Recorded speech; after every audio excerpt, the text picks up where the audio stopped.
यहाँ मोहाली में सनातन धर्म मंदिर में विशाल सत्संग का आयोजन किया। इसमें हम राम नाम की महिमा का ही वर्णन किया। परम पूज्य श्री स्वामी सत्यानंद जी महाराज, हमारे मार्गदर्शक गुरुदेव, उन्होंने राम नाम की शक्तियों को जाना और जन जन का कल्याण हो, उसके लिए उन्होंने राम नाम का प्रचार करने के लिए इन सत्संगों का आयोजन किया, ताकि प्रत्येक मानव नाम सिमरन का सहारा लेकर के अपने दुखों से, अपने कष्टों से उसका छुटकारा होवे, उसको सुखों की प्राप्ति होवे और प्रत्येक कार्य उसके अनुकूलित हो जावे। तो सफलता का दाता तो वह परम पिता परमात्मा श्री राम आप ही है।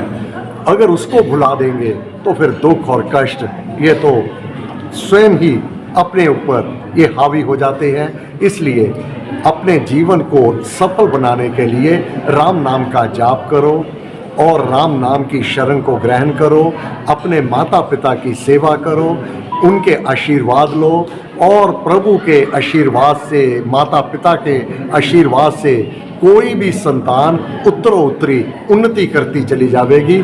उसका तो मार्ग यमराज भी नहीं रोक सकता। ये इस मार्ग की बहुत बड़ी महिमा है, सुंदर है। नाम जाप और अपने कर्तव्य कर्म का पालन, यही हमारे सत्संग का एक ध्येय है और यही मैसेज है हमारा।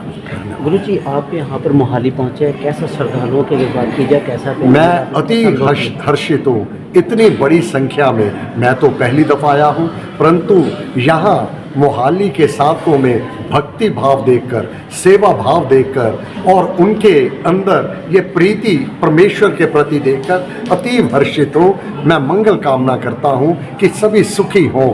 ये पहले ही इतने शुभ कर्म करने वाले हैं, पुण्य कर्म करने वाले हैं। अतीव हर्षित हूँ आज मोहाली के साधकों के बीच में आकर। यहाँ के सभी मैं नमन करता हूँ उनके माता पिता को, जो ऐसा भाव दिया, ऐसे संस्कार दिए बच्चों को।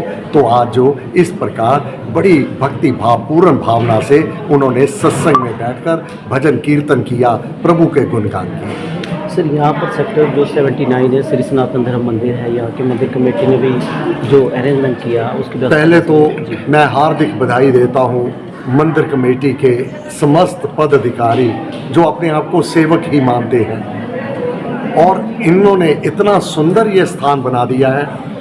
और फिर सेवा भाव जो इनका है, क्योंकि किसी ने साथ उठा करके नहीं ले जाना, ये सेवा सबकी जो करे, सबको सुख पहुंचाए, अर्जुन उसकी कीर्ति मुझसे कही ना जाए। भगवान कृष्ण अर्जुन से कह रहे हैं, जो इस प्रकार सेवा का भाव रख करके परहित परोपकार के लिए कार्य करते हैं, तो उनकी कीर्ति तो मैं भी नहीं गा सकता। तो यहाँ मंदिर कमेटी के जितने भी सेवक हैं, ओहदेदार हैं, मैं उनको नमन करता हूँ कि उन्होंने भरपूर हमारा साथ दिया, सहयोग दिया, तभी ये आयोजन इतना सफल हुआ। गुरु जी, एक आखिरी सवाल है कि इस तरह का जो कई कार्यक्रम करवाए जाते हैं धार्मिक, तो खास करके कोई यजमान जो होता है, कई लोग अपने घर में करवाते हैं, कई लोग मंदिर में करवाते हैं, दोनों में कितना डिफरेंस आता है, इसका कितना फर्क है? ऐसा है, दोनों में कोई अंतर नहीं।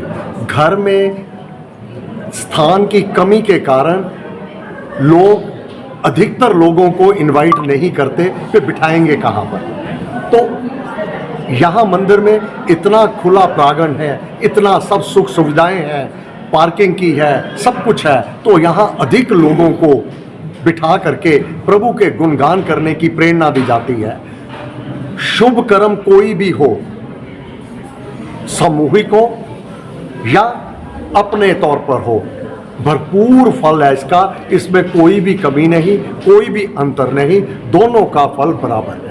नाम दीक्षा की जो आप यहाँ पर नाम दीक्षा दे रहे हैं, उसका क्या अर्थ है? और नाम दीक्षा से ये है कि जो जैसे स्कूल सारे हैं यहाँ मोहाली में, एफिलिएशन भी बोर्ड की है, परंतु अलग अलग नाम के स्कूल हैं। जब तक बच्चा एक स्कूल में एडमिशन नहीं लेगा, तो आज एक स्कूल में, कल दूसरे स्कूल में, परसों तीसरे स्कूल में, पेपर एग्जामिनेशन हॉल में एक सा होगा क्वेश्चन पेपर सभी स्कूलों का, बोर्ड का।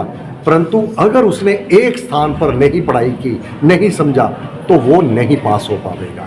इसी प्रकार सभी नाम अच्छे हैं, सभी नाम फल देने वाले हैं, परंतु एक नाम को अपनाना होता है कि मैं उस पर, जैसे माता पिता बाकी रिश्ते नाते हैं, परंतु जो पदवी माँ की है, पिता की है, वो सर्वश्रेष्ठ है। इसी प्रकार जो नाम धारण कर लिया फिर वो सर्वश्रेष्ठ है। बाकी सभी आदरणीय है, परंतु जो मुझे प्राप्त है वह सर्वश्रेष्ठ है। जैसे एक पत्नी और एक पति बाकी सभी दुनिया में है, परंतु जो पदवी वो है और कोई नहीं है। इसी प्रकार मंत्र लेने से एक अवलंबन मिल जाता है, तब ठीक हो गलत हो तो उसको अवलंबन हो जाता है कि इसी से मेरा निस्तारा है और यही मेरा कार्य सिद्ध करेगी ये मंत्र। राइट सर, जो चैनल को हमारे दर्शक देख रहे हैं उनको क्या संदेश देना? मैं सभी इस चैनल को देखने वाले जितने भी व्यूअर्स हैं, मैं हार्दिक बधाई देता हूं कि इतनी मेहनत करने वाले कैसे कैसे अपने आप को कष्ट देकर भी आप तक समाचार पहुंचाते हैं और आपको अवगत करवाते हैं, सारे मोहाली का, देश विदेश का समाचार पहुंचाते हैं। मैं हार्दिक बधाई देता हूं इस चैनल के समस्त कर्मचारियों को कि आपकी सख्त मेहनत और निष्ठा यही सफलता का कारण है। मैं मंगल कामना करता हूं कि इस चैनल के व्यूवर्स और बड़े और सफलता को प्राप्त करें। धन्यवाद। धन्यवाद। धन्यवाद।